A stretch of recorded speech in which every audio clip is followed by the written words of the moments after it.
오늘은 에베소서 1장 11절에서 14절 말씀을 우리가 계속해서 함께 나누도록 하겠습니다. 오늘 본문을 보면 여기에 바울은 두 가지의 중요한 사실을 증거하고 있어요. 그게 뭔가 하면 먼저 여기 이제 11절에서 12절에 보면 여기 우리가 기업이 되었다 하는 말씀을 하고 있고요.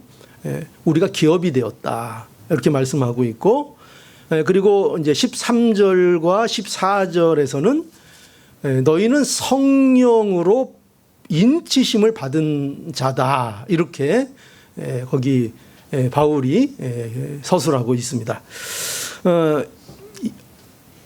그러니까 두 가지 내용이죠. 중요한 내용이 이 두 가지 내용인데, 이 두 가지 진술도 지금까지 바울이 계속해서 진술했던 내용들을 그대로 이어서 말하고 있는 겁니다. 그러니까 이거 역시 다 뭐냐면 그리스도인들에게 일어난 일, 그죠? 그것을 계속해서 말해주고 있는 겁니다. 그리스도인들에게 무슨 일이 일어났느냐 도대체. 그러니까 저와 여러분들 얘기죠. 그렇죠? 저와 여러분들에게 도대체 어떤 일이 일어났느냐. 그리스도 안에서 우리에게 일어난 일이 뭐냐. 이 일을 바울이 지금 계속해서 우리에게 알려주는 말씀으로 이 말씀을 하고 있는 거예요. 그러니까 여러분들은 이 말씀을 통해서 당연히 뭘 알아야 되는 거예요? 바울이 의도한 거를 알아야 되는 거잖아요. 그죠? 바울이 의도한 거. 그게 뭐라고요? 우리가 어떻게 그리스도인이 도대체 되었는가. 나한테, 그러니까 우리에게 일어난 일이 도대체 뭔가. 그거요. 그걸 알려는 거예요. 자, 그래서 그게 뭔가 그것을 오늘 이제 본문에서도 이제 계속해서 우리에게 보여주고 있는 겁니다. 우선 본문 11절, 12절 우리가 한번 보죠. 자, 11절과 12절. 모든 일을 그 마음의 원대로 역사하시는 자의 뜻을 따라 우리가 예정을 입어 그 안에서 기업이 되었으니 이는 그리스도 안에서 전부터 바라던 우리로 그의 영광의 찬송이 되게 하려 하심이라. 이렇게 진술하고 있습니다. 여기 보면 여기 기업이 나오죠. 기업은 부모로부터 물려받은 유산을 얘기하는 거예요. 그러니까 상속받는 거, 그걸 기업이라 그러는 거예요. 그러니까 어떤 이스라엘 백성들도 하나님께서 가나안 땅에 들어갔을 때 그들의 몫을 나눠주셨잖아요. 그렇죠? 그들의 기업을 나눠주신 거예요. 그것처럼 이 기업이라는 것은 부모로부터 상속을 받는 그 분깃, 자기의 분깃을 말하는 것인데, 오늘 이제 본문에는 바울은 이제 우리가 뭐가 되었다고 얘기하고 있는가 하면은 기업이 되었다. 이렇게 이제 여기 서술하고 있는 거예요. 기업이 되었다. 그런데 여기서 이제 우리가 이거를 잘 이해해야 되는데, 그럼 기업이 되었다는 게 뭐냐 할 때, 이 기업이 되었다. 우리가 도대체 어떤 식으로 기업이 된 것이냐 할 때, 여기 이제 두 가지로 우리가 이거를 이해할 수 있어요. 뭐냐면, 먼저 하나는 우리가 하나님의 기업을 얻었다는 의미가 될 수 있어요. 하나님의 기업. 그러니까 하나님의 기업은 뭘까요? 하나님의, 우리가 쉽게 생각할 수 있는 거, 하나님의 나라. 그렇죠? 하나님의 나라. 하나님의 소유죠. 하나님의 나라는. 그러니까 우리에게 하나님의 기업을 주셔서 그 하나님의 기업이 이제 우리의 것이 되게 하시는 거죠. 그것을 기업을 주셨다. 이렇게 말할 수 있어요. 그러니까 우리는 그 기업을 이제 받은 자가 된 거죠. 그죠? 하나님의 기업을 받은 자가 된 거죠. 다른 말로 얘기하면은 이렇게 표현할 수 있어요. 뭐냐면 우리가 하나님 나라의, 이 표현 우리가 많이 들어봤죠. 상속자. 그죠? 드라마에도 그런 거 있죠. 상속자. 상속자. 그러니까 하나님의 나라를 물려받을 후사, 이어받을 자, 이렇게 되어 있는 거예요. 그래서 그 갈라디아서 4장에 가보면, 갈라디아서 4장 6절에서 7절에 보면 거기 이렇게 말씀하고 있어요. 너희가 아들인 거로 하나님이 그 아들의 영을 우리 마음 가운데 보내사 아바 아버지라 부르게 하셨느니라. 그죠? 왜 우리가 하나님을 아바 아버지라 부를 수 있는가? 하나님이 우리에게 뭘 주셔서? 아들의 영을 주셔서 우리가 아들이 되어서 우리는 하나님을 이제 누구라고 불러요? 아바 아버지, 아빠. 이렇게 본성적으로 자녀에게서 터져 나오는 게 아빠 어릴 때 이거잖아요. 그죠? 그것처럼 우리는 아버지, 하나님을 아버지라고 부를 수 있는 존재가 되게 하셨죠. 그런데 여기 갈라디아서 4장 7절에 보면 그러므로 내가 이후로는 종이 아니고 아들이니. 그렇죠? 아들이면 하나님으로 말미암아 뭐를 이을 자라고요? 유업을 이을 자다. 그죠? 기업을 이을 자다. 이렇게 분명하게 말씀하고 있습니다. 그러니까 하나님이 우리를 종이 아닌 아들이 되게 하셨다. 그죠? 이게 우리에게 일어난 일입니다. 그 아들은 마땅히 하나님의 유업을 이을 자. 이렇게 우리에게 가르쳐 주고 있는 것입니다. 자, 그러니까 기업이 되었다는 건 뭐예요? 우리가 상속자가 되었다. 우리 상속자입니다. 무엇의 상속자? 하나님의 나라의 상속자가 된 겁니다. 여러분 굉장하죠? 네, 굉장한 우리가 존재가 된 겁니다. 그런데 그리고 또 하나가 의미하는 게 있는 게 뭐냐면은 여기 또 두 번째 이 우리가 기업이 되었다 할 때 이 뜻은 뭐냐면 이런 거예요. 우리가 기업이 되었다. 이런 뜻을 또 갖고 있어요. 우리가. 그러니까 아까는 뭐예요? 우리가 상속자가 되었다는 얘기를 했죠. 우리가 하나님의 나라를 이어받을 상속자가 되었다. 그런데 우리가 하나님의 나라를 이어받는 상속자일 뿐만 아니라 또한 우리는 무엇이 되었는가 하면은 우리 자신이 하나님의 기업이 됐다는 겁니다. 우리가. 이게 어떻게 보면 여러분 어떤 게 더 대단해요? 기업을 약속받은 거. 내가 후사가 된 게 대단합니까? 아니면 내 자신이 하나님의 소유, 하나님의 기업, 하나님이 기뻐하시는 하나님의 것이 된 것이 여러분 더 기쁘십니까? 네. 뭐 둘 다 기쁘죠. 둘 다 굉장한 거죠. 그죠? 그래서 신명기 32장 9절에 보면은 여호와의 분깃은 자기 백성이니 이랬어요. 여호와의 분깃은 자기 백성이니 야곱은 그 택하신 기업이라.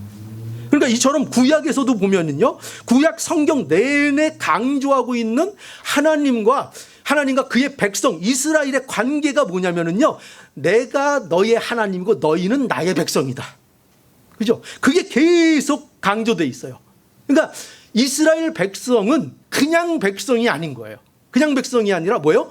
하나님의 기업으로 인정된 자, 기업으로 부르신 자들, 기업이 되게 하신 자들, 하나님이 택하여 하나님 것으로 만든 자들, 그게 이스라엘이었죠. 구약시대.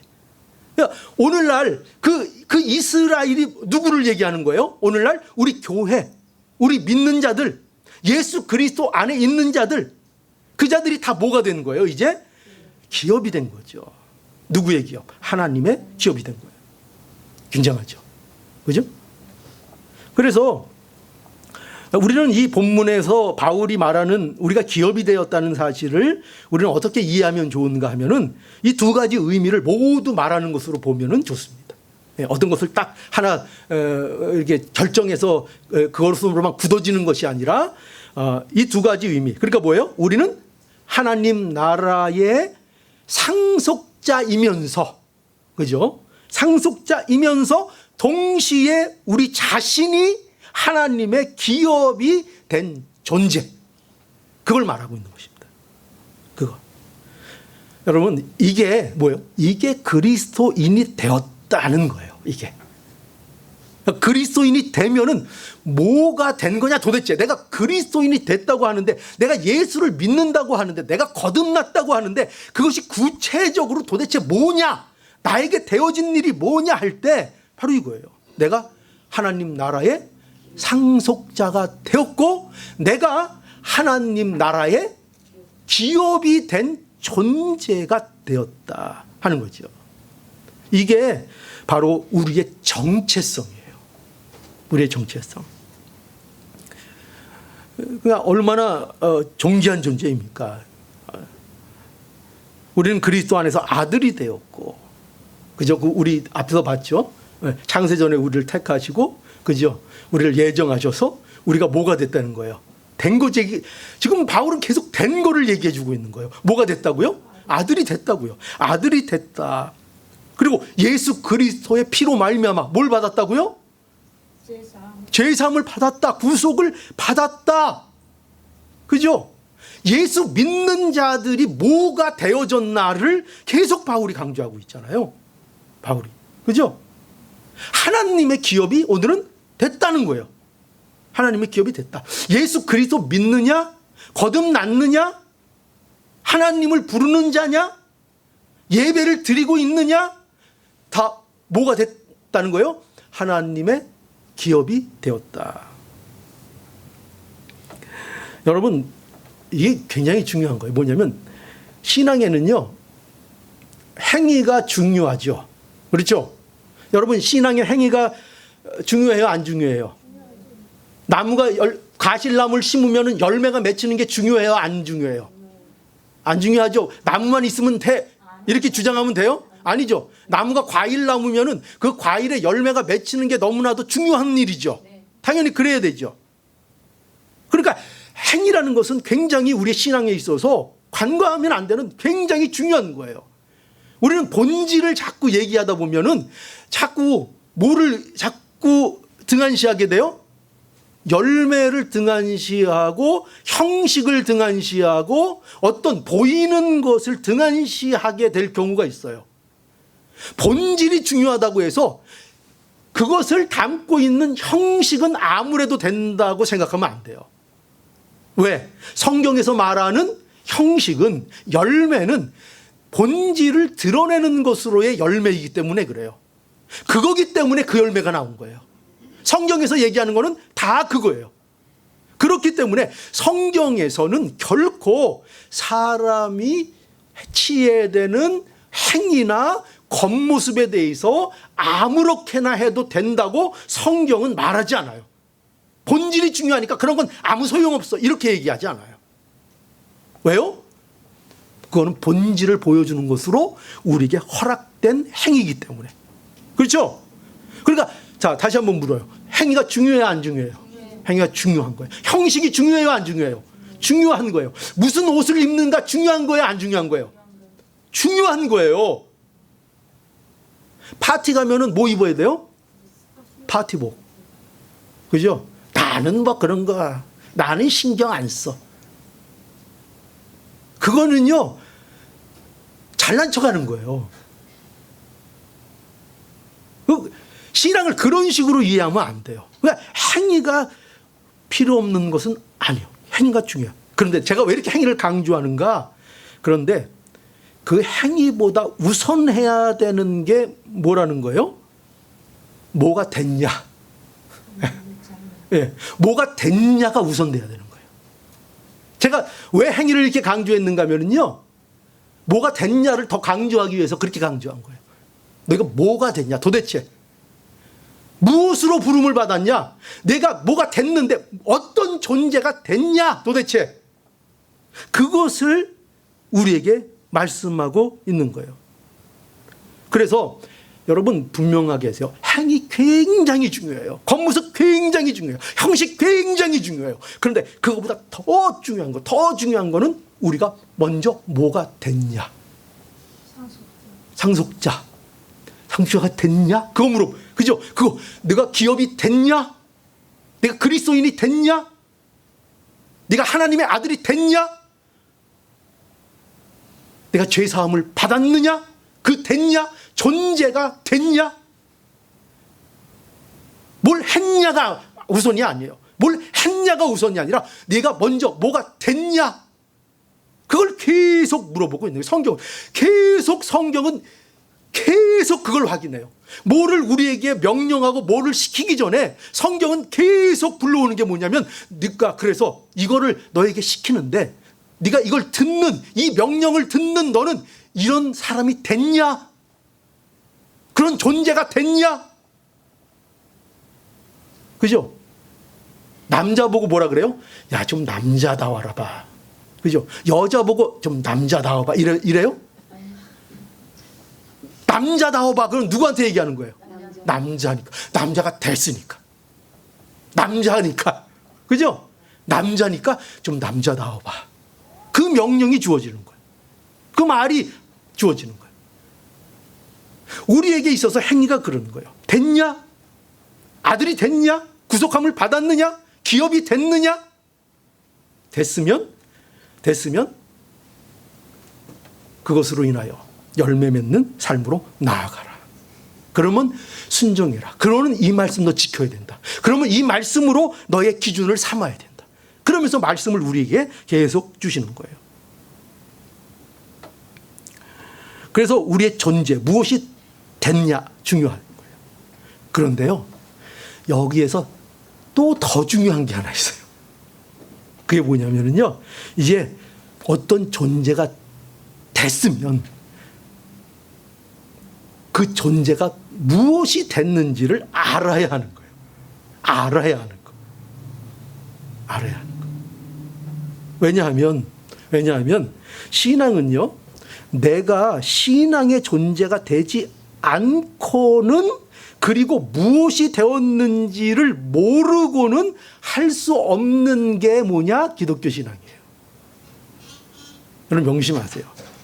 내가 뭐가 됐는지를 알아야 기독교 신앙을 할 수 있고요.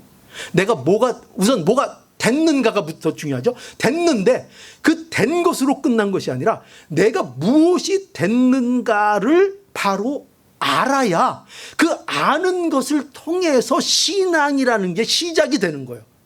그러면 모르면 신앙생활이 진전이 안 되는 거예요. 나가지를 못하는 거예요. 아는 게 이렇게 중요한 거예요. 그러니까 제가 계속 처음엔 뭐 중요하다고 강조했죠? 행위가 중요하다 강조했죠? 그런데 행위보다 더 중요한 게 뭐라고요? 본질적으로? 존재, 어떤 존재가 됐느냐는, 그 존재가 무엇이 됐느냐가 중요하다고 말씀드렸어요. 그러면 존재가 무엇이 됐다면 아무리 된들 뭐예요? 내가 그게 됐는지를 모르면, 내가 뭔지를 모르면, 그죠? 그러면 내가 어떻게 살아야 될지도 모르는 거예요. 내가 무엇을 하며 살아야 될지도 모르는 것이고, 나이가 어떤 열매들이 나타나야 될지도 모르는 거예요. 그러므로 우리는 내가 무엇이 되었는지를 알아야 하는 것입니다. 그래서 바울은요, 계속해서 뭘 얘기하고 있나요? 그래서 지금 이 말씀들을 주고 있는 거예요, 여러분. 이 말씀을 우리에게 오늘 이 말씀 그래서 주신다니까요. 알려는 거예요. 우리가 무엇이 되었는지, 그것이 도대체 어떻게 된 것인지를 우리가 알려는 거죠. 우리는 아들이 되었고, 우리는 구속, 제사함을 받았고, 우리는 하나님이 기업이 되었고, 이것이 예수 그리스도를 믿는 자들에게 분명하게 되어진 것이라, 이렇게 우리에게 말씀하고 있습니다.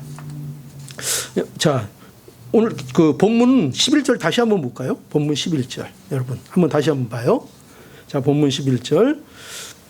우리 함께 읽어볼까요? 11절. 자, 시작. 모든 일에 그 마음의 원대로 역사하시는 자의 뜻을 따라 우리가 예정을 입어 그 안에서 기업이 되었으니. 예. 여기 이제 11절 말씀에 보면 여기 그 바울이 강조하고자 하는 것이 있어요. 그게 뭐냐면, 바울은 우리가 하나님의 기업이 된 것은 하나님의 뜻으로 이루어졌다 하는 것을 여기 강조하고 있어요. 그렇죠? 여기 보세요. 모든 일을 그 마음의 원대로 역사하시는 자의 뜻을 따라 우리가 예정을 입어 그 안에서 기업이 되었다. 그죠? 그러니까 지금 우리가 기업이 되었다는 것을 강조하고 있지만 그것보다 더 강조하고 더 바울이 염두하고 우리가 알기를 원하는 게 뭐냐면은 우리가 기업이 되었는데 어떻게 기업이 되었는가 할 때 모든 일을 그 마음의 원대로 역사하시는 자의 뜻을 따라 우리가 예정을 입어 그 안에서 기업이 되었다. 그죠? 여러분, 하나님의 기업이 된다는 것은 얼마나 복된 일이에요. 그죠? 얼마나 복된 일. 그런데 이 복된 일이 이게 아니라는 거죠. 우연으로 된 게 아니다. 우연으로 된 것이 아니다. 또는 인간의 노력의 결과가 아니다. 그죠? 그걸 강조하고 있는 거예요. 바울은 지금. 기업이 되었다. 너희는 하나님의 기업이다. 하나님의 상속자요.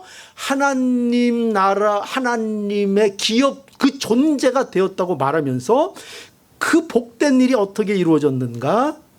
너희들이 만들어낸 것도 아니고 너희가 그렇게 노력해서 받은 것도 아니고 어떻게 하다 보니까 어떻게 살다 보니까 우연히 너희가 그렇게 된 것도 아니고 하나님의 온전한 계획과 목적 아래서 너희가 그렇게 되었다.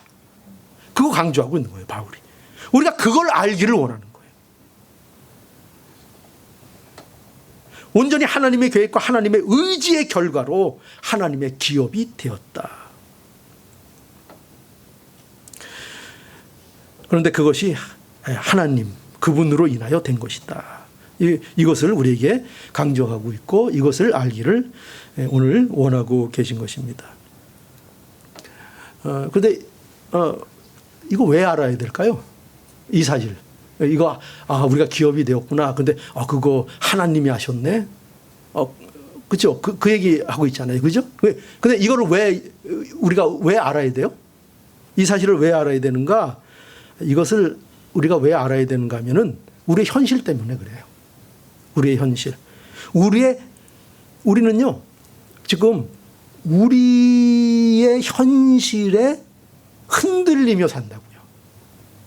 근데 이것을 알아야, 지금 바울이 진술하고 있는, 바울이 알기를 원하는 이런 내용들을 우리가 알아야 우리가 현실에 흔들리지 않을 수 있다고요.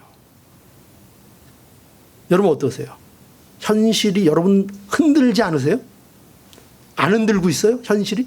여러분의 현실 가운데 여러분들 흔들고 있죠? 그런데 어떻게 해야 안 흔들릴 수 있는가? 우리가 이걸 알아야 돼요. 여러분, 우리의 현실은 뭐죠? 우리의 현실은 이런 거예요. 뭐냐면 지금 고달픕니다. 사업이 잘 안 됩니다. 그것도 물론 현실이죠. 우리를 흔드는 현실. 그런데 여기서 말하는 우리의 현실은 뭐냐면요, 이거예요.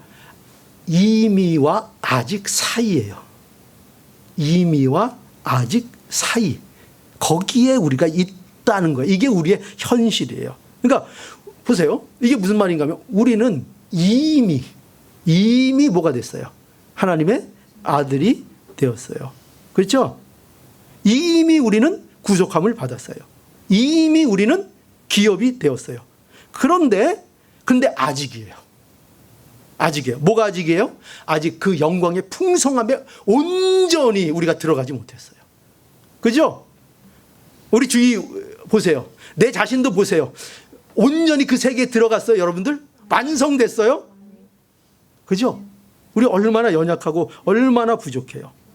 그죠? 우리가 하나님의 아들들이 되었는데, 우리가 죄 사함을 받았는데, 그런데 우리의 현실은 여전히 어때요? 여전히 연약하고 여전히 못났어요.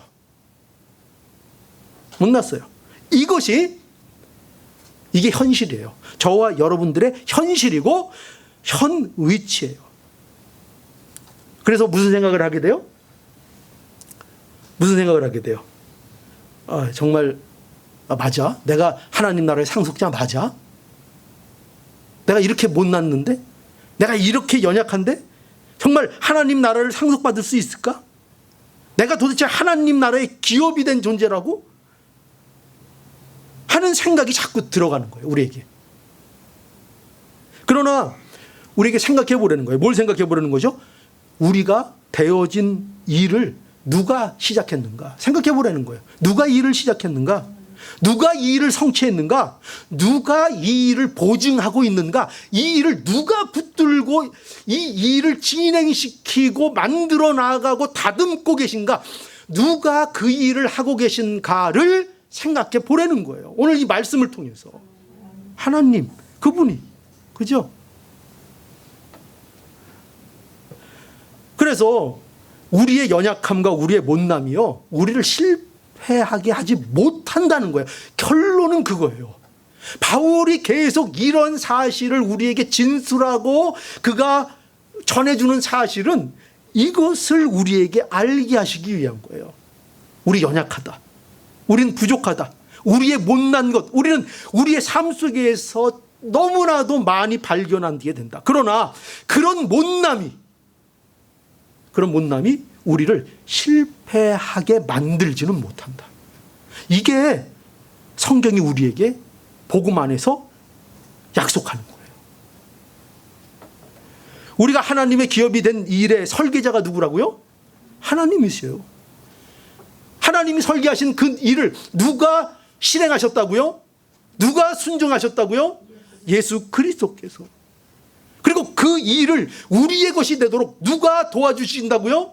성령께서 우리를 도우시고 우리를 보호하시고 우리가 완성의 그날에 이르도록 성령이 계속해서 우리를 도와주신다는 거예요. 이걸 봐라 이거예요. 이 일이 우리에게 계속 일어나고 있다. 이게 우리의 현실이다. 그러니 염려하지 마라.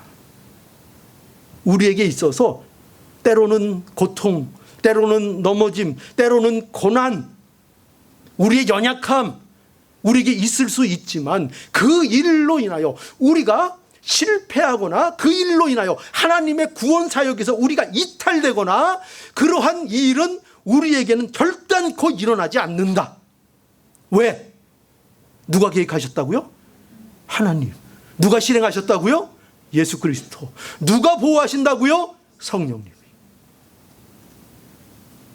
이거보다 더 안전한 보장이 있어요? 있을 수가 없는 거예요. 여러분, 그래서 오늘 본문 이제 13절로 14절에 보면 이런 말씀이 계속해서 나오죠. 자, 13절.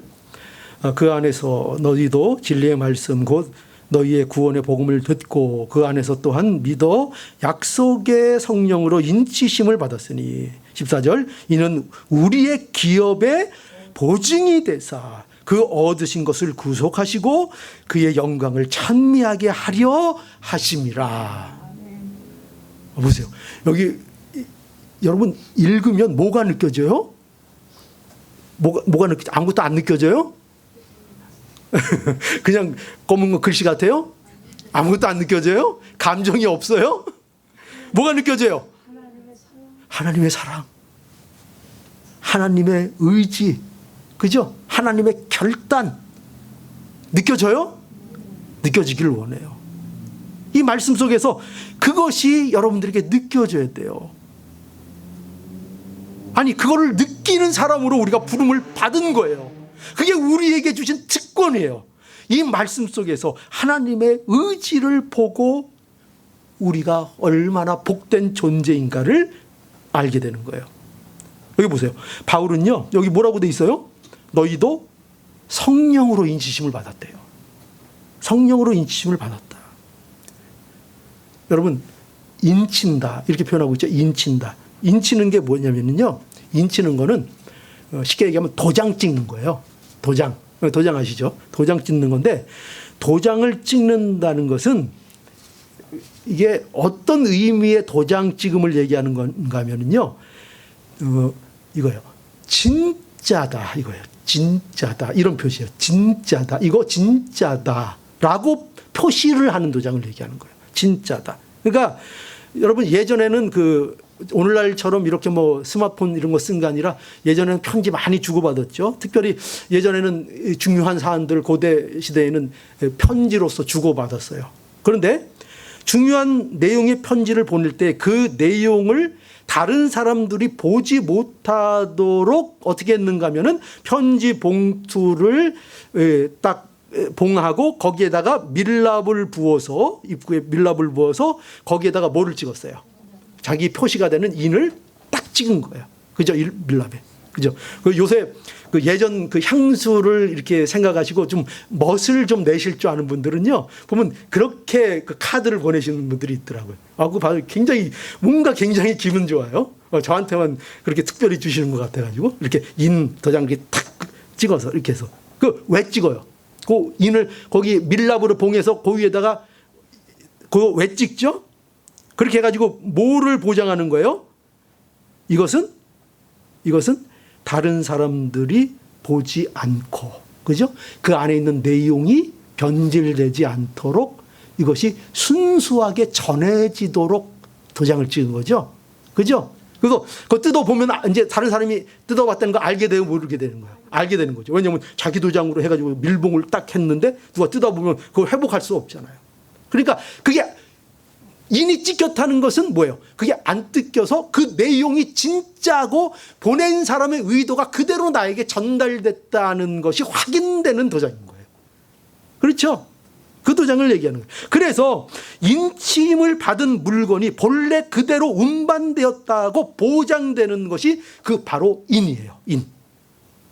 이외 중에요. 이와 같이 인을 하나님께서 우리에게 찍으셨다는 거예요. 뭐로? 성령으로. 그죠? 그 말씀하시는 거예요. 성령으로. 즉 하나님께서 성령을 우리에게 보내주셔서 하나님이 우리와 함께 하시며 우리를 끝까지 보호하시고 마침내 구원의 완성에 이르게 하실 것을 성령을 보내주심으로 인하여 그걸 보증해 주신 거예요. 그러니까 성령이 내 안에 있는 사람들은 이 보증을 받은 사람들인 거예요. 여러분들이 성령 받은 거 뭐로 알아요? 목사님, 제가 성령 받았나요? 뭐로 알아요? 예수 믿는 거로 알죠. 성령이 아니고는 주를 예수라 할 수, 구주라 할 수 없다. 나의 구주라 할 수 없다고요.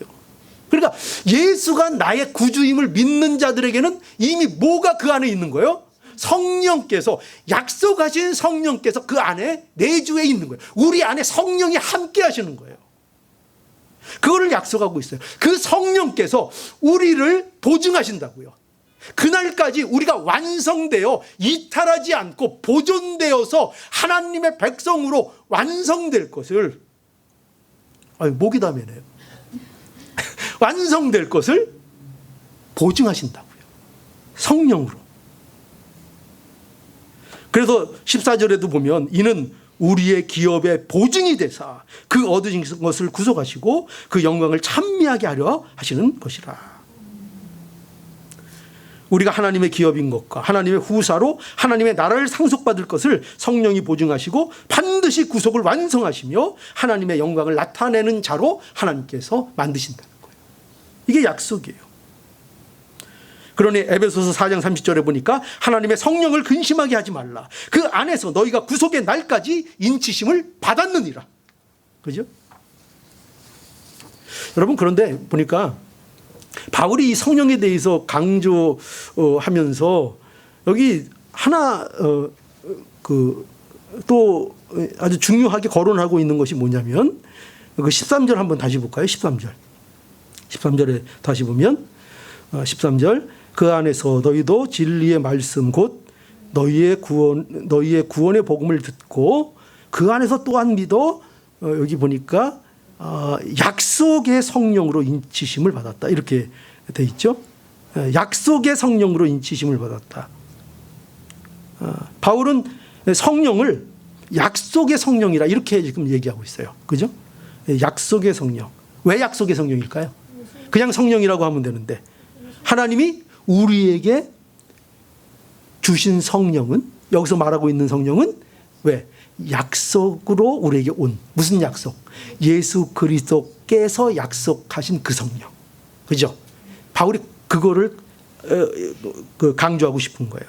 그래서 요한복음 14장 16절에서 18절에 보니까 이런 말씀, 이렇게 말씀합니다. 내가 아버지께 구하겠으니 그가 또 다른 보혜사를 너희에게 주사 영원토록 너희와 함께 있게 하시리니 저는 진리의 영이라. 세상은 능히 저를 받지 못하나니 이는 저를 보지도 못하고 알지도 못함이라. 그러나 너희는 저를 아나니 저는 너희와 함께 거하심이요 또 너희 속에 계시겠습니다. 내가 너희를 고아와 같이 버려두지 아니하고 너희에게로 오리라. 아멘. 그래서 누가 오신 거예요? 성령님이. 그죠? 누굴 보내주시겠다고 누굴 하나님, 예수님께서 하나님 아버지께 뭘 기도하셨고 뭘 구하셨다고요? 내가 아버지께 구하겠으니 그가 또 다른 보혜사를 너에게 주사. 그죠? 보혜사 성령을 우리에게 주셔서 그래서 우리를 더 이상 뭐가 되지 않게 하신다고요? 고아와 같이 버려두지 아니하신다. 예수님이 가셨지만, 예수님이 승천하셨지만 보혜사 성령을 우리에게 보내주심으로 인하여 우리를 고아와 같이 두지 아니하시고 항상 우리와 함께 하시는 예수 그리스도가 되어 주신다. 성령이 그걸 보증하고 있는 거예요. 요한복음 16장 7절 그러나 내가 너희에게 실상을 말하노니 내가 떠나가는 것이 너희에게 유익이라. 이게 무슨 말씀이에요? 내가 떠나가는 것이 너희에게 유익이래요. 뭐죠? 무슨 사건을 얘기해? 떠나가는 게 무슨 사건을 얘기하는 거예요? 십자가 사건. 그죠? 내가 십자가를 지는 것, 내가 죽는 것. 그죠? 그래서 그 죽음을 통해서 이제 부활 승천하는 것까지. 그래서 내가 떠나가는 것. 이것이 너희에게 유익이라. 제자들은 어떻게 했어요? 그런 말씀을 자꾸 예수님이 할 때마다 그죠? 제자들은 불안해하고 두려워하고 그러면 어떡합니까? 우리는 뭐가 됩니까? 그죠? 그런데 예수님은 내가 떠나가는 것이 너희에게 유익이라. 내가 떠나가지 아니하면 보혜사가 너희에게로 오지 아니할 것이요 가면 내가 그를 너희에게 보내리니. 그죠? 그러니까 예수께서 성령을 약속하셨습니다. 그 약속대로 예수님께서 십자가에 죽으시고 죽은 자 가운데서 부활하시고 하늘에 올라 하나님 아버지 앞에 그 모든 사역을 보이시고 그 완성된 진리, 그죠? 예수님이 십자가를 통해서 완성한 그 진리, 그 진리를 가지고 역사하는 성령을 보내주신 것입니다. 그 성령으로 저희가 있는 거예요. 그 성령 때문에 교회가 존재하는 거예요. 그 성령님이 오심으로 인해. 정말 보내주셨어요. 보내주셔서 교회가 있는 거예요. 이게 성령님을 보내주셨다는 증인이에요. 여러분들이 산 증인이에요. 성령님이 우리 안에 계시다는 증거예요. 우리 안에는 성령님이 함께 계십니다. 그래서 여러분 분명히 아세요. 성령께서 우리 안에 내주에 계십니다. 우리 안에 계십니다. 어느 다른 데 있는 게 아니에요. 성령님이 우리와 함께 계십니다. 내 안에 계십니다. 나와 함께 하십니다. 고린도후서 1장 21절로 22절 우리를 너희와 함께 그리스도 안에서 경고케 하시고 우리에게 기름을 부으신 이는 하나님이시니 저가 또한 우리에게 인치시고 보증으로 성령을 우리 마음에 주셨느니라. 그죠? 분명하게 계속 말씀하고 있죠. 여러분 성령님이요 우리의 삶의 현실로 오신 겁니다. 이게 중요한 거예요. 우리의 현실에 오신 거예요. 예수 그리스도께서 역사 가운데 오셔서 그 일을 이루셨듯이 성령님도 막연한 어떤 기운이나 뭐 어떤 그런 것이 아니라 막연한 것이 아니라 우리에게 실제로 오신 분이에요. 성령님께서 우리에게 임하셔서 우리의 현실로 성령님이 찾아오시는 거예요. 어떤 현실이요? 이미 그리고 아직 사이인 우리의 현실, 아직 연약하고 아직 못난 우리의 현실 속에 성령님이 오셔서 오늘도 우리와 함께 하시고 그 못난 우리를, 그 연약한 우리를 계속해서 붙드시고 계속해서 이끄시고 오늘도 나아가시는 중에 있는 거예요. 여러분, 이것을 우리가 알아야 합니다. 이걸 알아요. 이걸 믿어야 합니다. 그러니 우리의 삶은요, 그야말로 기적이 계속 일어나고 있는 삶을 살고 있는 거예요.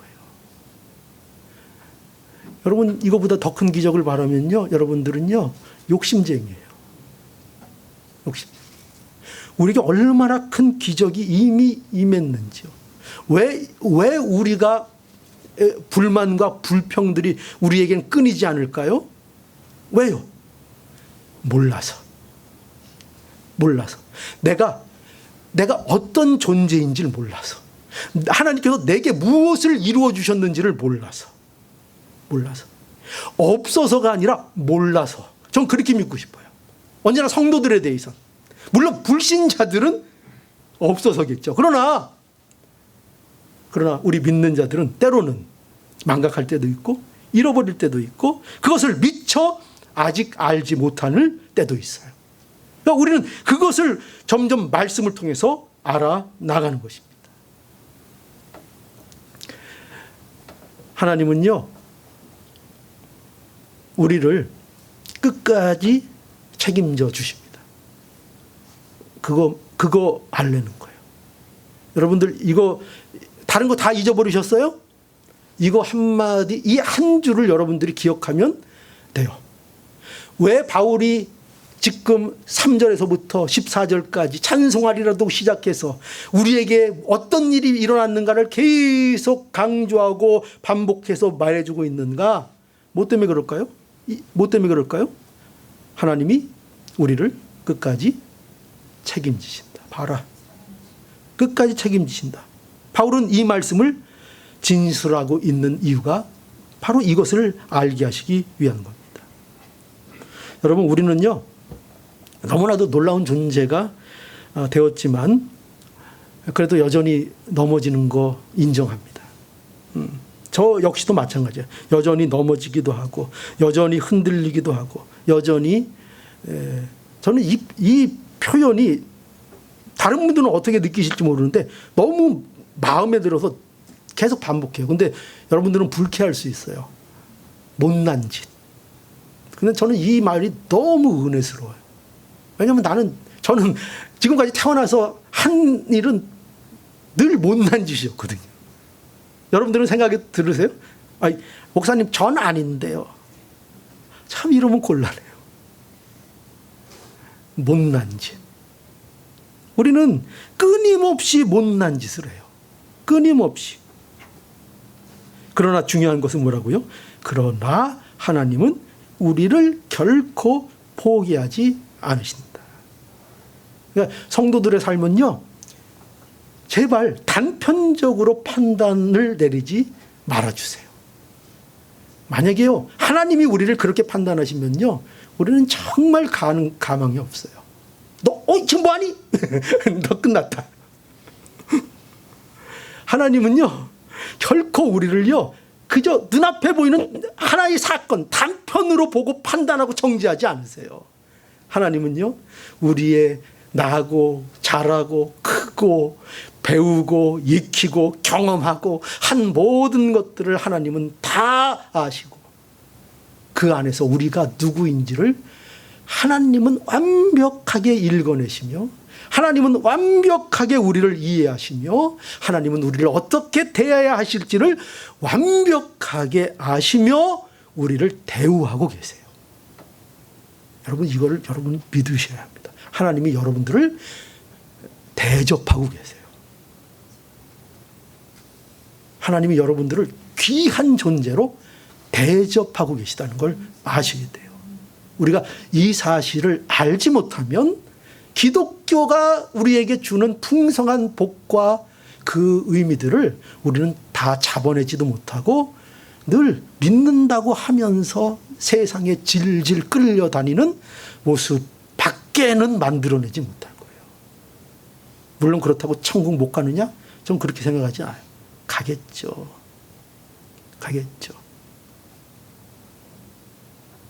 가겠죠. 제 뉘앙스가 느껴지십니까? 가겠죠.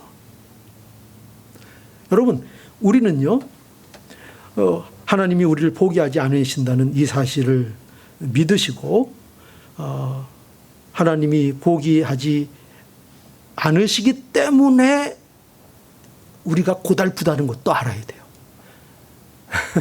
여러분, 하나님이 포기하시잖아요? 그럼 여러분들에게 나타나는 가장 두드러진 증상이 뭐냐면요, 여러분들이 편안해질 거예요. 그러나 하나님이 여러분들을 포기하지 아니하시면요, 여러분들은요 고달플 거예요. 자녀 중에 어떤 자녀가 편해질까요? 부모가 포기한 자녀는 편해져요. 더 이상 간섭 안 해. 그거 좋은 게 아니에요. 그죠? 그죠? 고달파야 돼요. 왜? 야, 아니야, 그거 아니야. 이렇게 와야 돼. 이렇게 와야 돼. 이렇게. 그 손길이 우리에겐 고달픔으로 오는 거예요. 고달픔으로.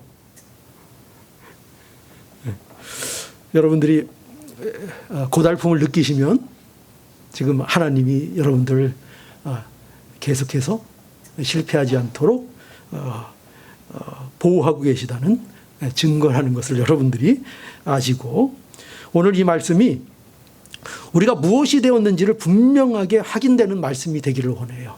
그죠?